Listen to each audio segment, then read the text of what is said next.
میری بیوی میری پاس سو رہی تھی کہ اسی دوران اچانک موبائل پر میسیج آیا۔ میں نے موبائل دیکھا تو فیس بک پر ایک نوٹیفیکیشن آیا تھا جو کسی لڑکی نے ریکویسٹ بھیجی تھی۔ تو میں نے سوچا کہ دیکھوں تو یہ کون ہے۔ میں نے فوراً ریکویسٹ ایکسیپٹ کر لی۔ میں نے اس سے میسیج کیا کہ وہ کون ہو آپ؟ اس نے جواب دیا کہ میں شادی تو کر چکی ہوں لیکن آپ کی شدید کمی محسوس کرتی ہوں۔ وہ میری ماضی کی دوست تھی۔ وہ ایک خوبصورت لڑکی تھی۔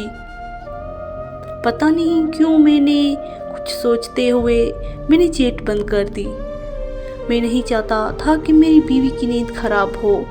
میں نے اپنی بیوی کی طرف دیکھا۔ وہ گھر کے سارے کام کاج کرنے کی وجہ سے تھک ہار کر سو رہی تھی۔ تو میں نے سوچنا شروع کیا وہ کیسے خود کو محفوظ سمجھ کر ایک انجان گھر میں اتنے آرام سے سو رہی تھی۔ وہ اپنے آبائی گھر سے بہت دور تھی جس نے اپنی زندگی کے 24 سال گزارے ہیں۔ جب وہ ناراض غمزدہ ہوتی تو وہ اس کی امی ابو اور بہن بھائی اس کی اداسی کو دور کرتے۔ بہن بھائی لطیفے سناتے تو وہ ہنسنے لگتی۔ اس کے والد گھر آ کر اس کی پسند کی تمام چیزیں لاتے۔ یہ خیالات میرے دماغ میں آتے گئے کہ کیسے اس نے میرے لیے اتنی بڑی قربانی دی، اور میں نے فون اٹھایا اور میسیج والی لڑکی کو بلاک کر دیا۔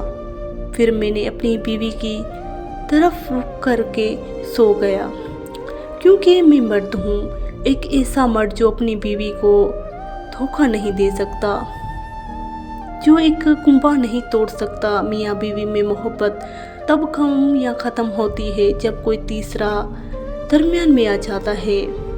میری دعا ہے کہ اللہ ہر میاں بیوی میں محبت قائم رکھے، آمین۔